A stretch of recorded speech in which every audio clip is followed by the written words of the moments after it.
اس حصے میں آپ سنیں گے زمین و آسمان کی تخلیق سے پہلے کیا تھا، اللہ تعالیٰ کا عرش کہاں تھا، اللہ تعالیٰ نے زمین و آسمان اور پہاڑوں اور درختوں کو کتنے دنوں میں پیدا کیا، کون سی چیز کس دن پیدا کی گئی اور کون سی چیز سب سے پہلے پیدا کی گئی، فرشتے، جن اور انسان کس کس چیز سے پیدا ہوئے، انسانوں اور جنوں کی تخلیق کا مقصد، ابلیس کون تھا۔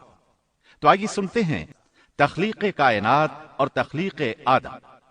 اللہ تعالیٰ فرماتے ہیں اللہ خالق كل شيء وهو على كل شيء وكيل۔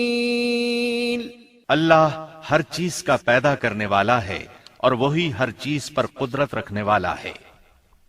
اللہ الذي خلق السماوات والأرض وما بينهما في 6 أيام ثم استوى على العرش۔ اللہ تعالیٰ وہ ہے جس نے آسمانوں، زمین اور ان کے درمیان کی سب چیزوں کو 6 دن میں پیدا کر دیا، پھر عرش پر جلوہ فرما ہوا۔ مزید اللہ تعالیٰ سورۃ الحدید آیت 4 میں فرماتے ہیں هو الذي خلق السماوات والأرض في 6 أيام ثم استوى على العرش يعلم ما يلج في الأرض وما يخرج منها وما ينزل من السماء وما يعرج فيها وهو معكم أينما كنتم والله بما تعملون بصير۔ وہی ہے جس نے آسمانوں اور زمین کو 6 دن میں پیدا کیا، پھر عرش پر جلوہ فرما ہوا۔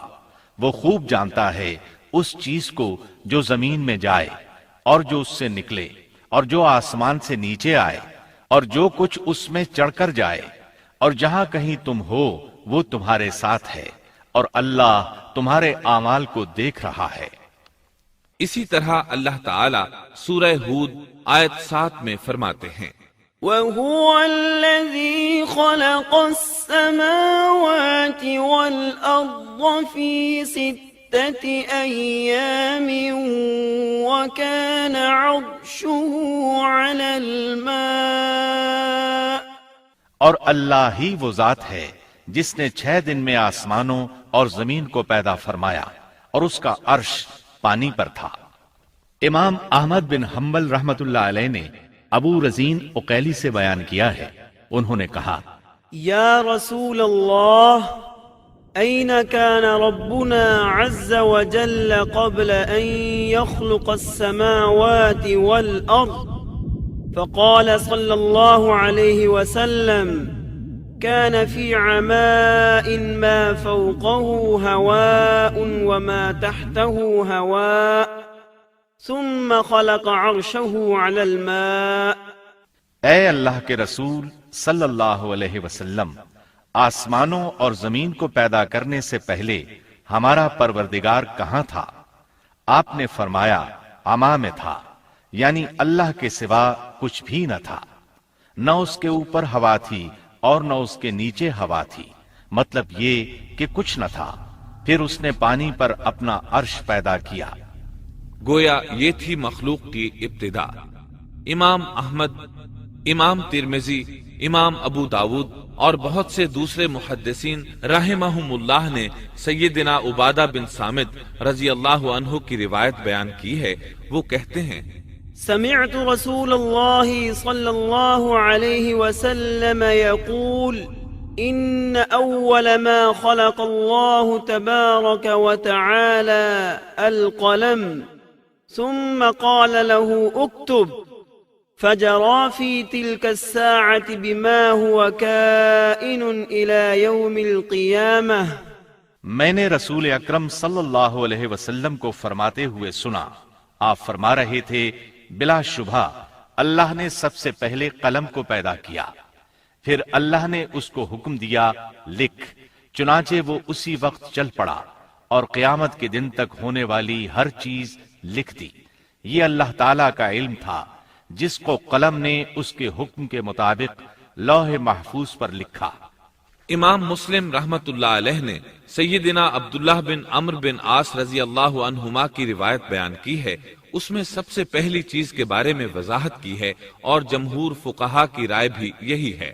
عبداللہ بن عمرو رضی اللہ عنہما بیان کرتے ہیں، سمعت رسول اللہ صلی اللہ علیہ وسلم يقول كتب الله مقادير الخلائق قبل أن يخلق السماوات والأرض ب50,000 سنة قال وعرشه على الماء۔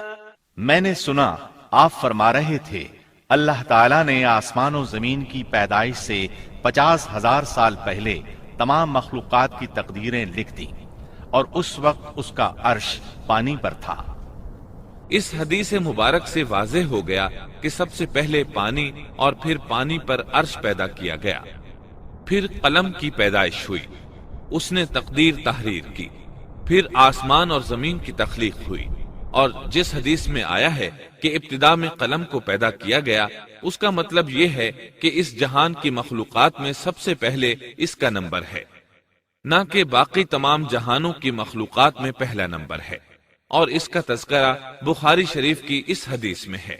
قال أهل اليمن لرسول الله صلى الله عليه وسلم جئناك لنتفقه في الدين وليسألك عن أول هذا الأمر ما كان قال كان الله ولم يكن شيء قبله وكان عرشه على الماء وكتب في الذكر كل شيء وخلق السماوات والأرض۔ یمن سے آئے ہوئے ایک وفد نے رسول اللہ صلی اللہ علیہ وسلم سے کہا، ہم آپ کے پاس دین کی سمجھ اور ابتدائی خلق کے بارے میں پوچھنے کے لیے آئے ہیں، یہ کہ سب سے پہلے کیا چیز تھی؟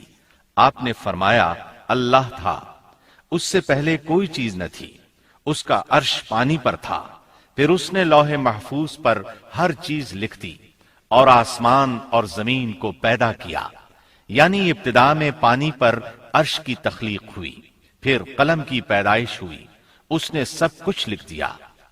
علماء کرام کا بیان ہے قلم کے فوراً بعد لوح محفوظ کو پیدا کیا گیا، چنانچہ قلم نے لوح محفوظ میں ہر چیز لکھ دی، اس کے بعد کائنات کی باقی مخلوقات اور آسمان و زمین کی پیدائش معرض وجود میں آتی گئی۔ اشیاء کی پیدائش والی ترتیب میں علماء کرام کے کئی اقوال ہیں، اور ہم نے آپ کے سامنے جمہور علماء اور فقہا کی پسندیدہ اور راجح ترتیب پیش کی ہے۔ آسمان اور زمین کی مخلوقات کی ترتیب کیا ہے، اس بارے میں امام مسلم رحمت اللہ علیہ نے سیدنا ابو ہریرہ رضی اللہ عنہ کی روایت پیش کی ہے، وہ کہتے ہیں، أخذ رسول الله صلى الله عليه وسلم بيدي فقال خلق الله عز وجل التربة يوم السبت وخلق فيها الجبال يوم الأحد وخلق الشجر يوم الاثنين وخلق المكروه يوم الثلاثاء وخلق النور يوم الأربعاء وبث فيها الدواب يوم الخميس وخلق آدم عليه السلام بعد العصر من يوم الجمعة في آخر الخلق في آخر ساعة من ساعات الجمعة فيما بين العصر إلى الليل۔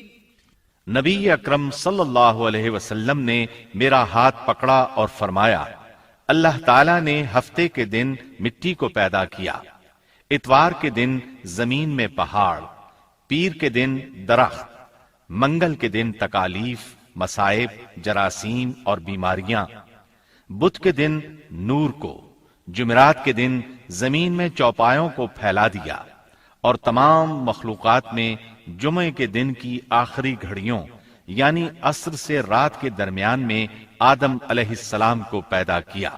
مطلب یہ کہ ابتدائے آفرینش میں جن مخلوقات کی تخلیق ہوئی ان میں سے آخری مخلوق انسان تھا۔ اس حدیث میں مختلف حالات کو نہایت وضاحت سے بیان کیا گیا ہے۔ اس سے بخوبی پتہ چل گیا کہ ابتدائی مخلوقات کی ترتیب کیا تھی۔ ان میں سے آخری نمبر آدم علیہ السلام کا تھا، جبکہ آدم علیہ السلام نسل انسانی میں سب سے پہلے اور تمام انسانوں کے باپ ہیں۔ انسانوں سے پہلے فرشتے اور جن پیدا ہو چکے تھے۔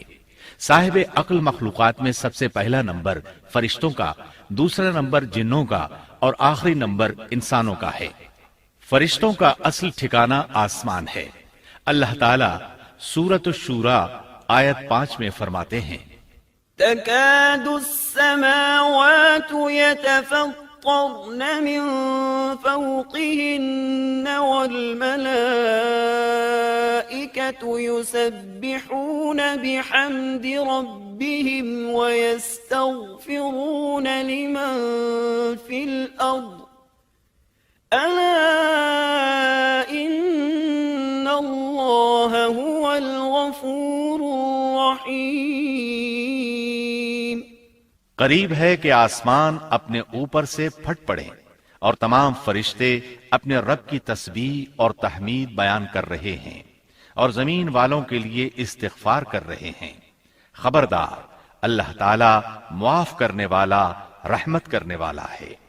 مسلم شریف میں ہے، سیدہ عائشہ صدیقہ رضی اللہ عنہا سے روایت ہے کہ نبی اکرم صلی اللہ علیہ وسلم نے فرمایا، خلقت الملائكة من نور وخلق الجان من نار وخلق آدم مما وصف لكم۔ فرشتوں کو نور سے اور جنوں کو آگ سے پیدا کیا گیا اور آدم کو اس چیز سے پیدا کیا گیا جو تمہارے لیے بیان کر دی گئی، یعنی مٹی سے۔ فرشتوں کی تخلیق کے بعد جنوں کو پیدا کیا گیا۔ جنوں کو بھی انسانوں سے پہلے پیدا کیا گیا تھا، جیسا کہ اللہ تعالیٰ سورۃ الحجر آیت 27 میں فرماتے ہیں، وَالْجَانَّ خَلَقْنَاهُ مِن قَبْلُ مِن نَّارِ السَّمُومِ۔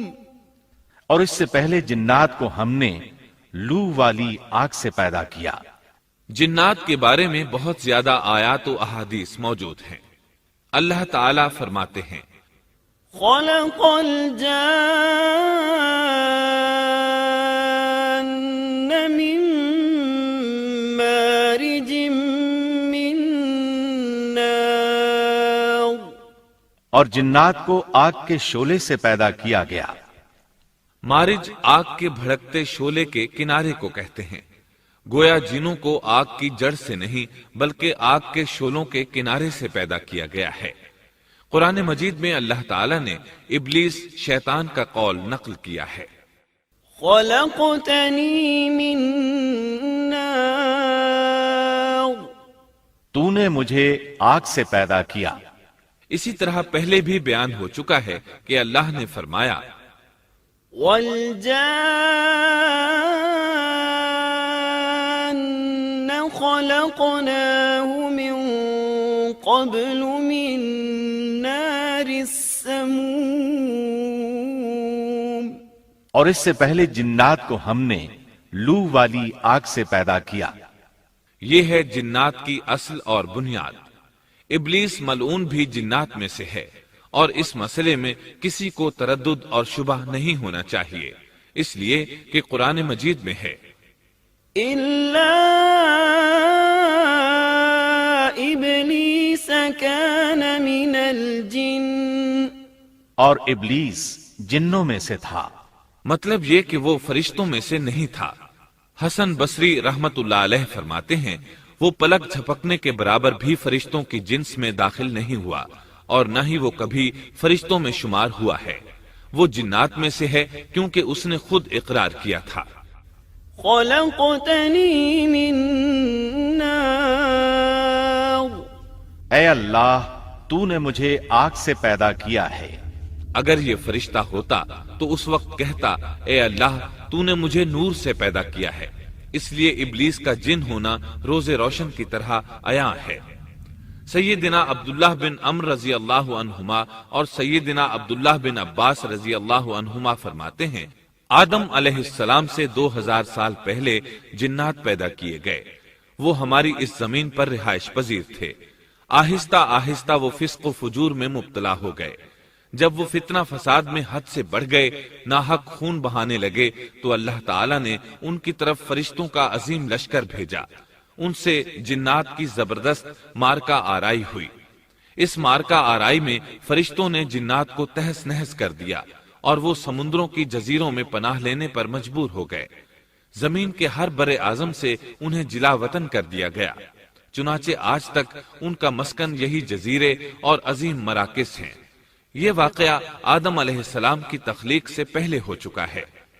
احادیث مبارکہ میں ہے کہ ابلیس ملعون کا ایک تخت ہے اور وہ تمام جنات کا سردار اور حکمران ہے۔ اس کا شاہی تخت پانی پر ہے، اگرچہ اس کی متعین جگہ ہمیں معلوم نہیں۔ یہاں تک ذکر تھا سیدنا آدم علیہ السلام کی پیدائش سے پہلے کا۔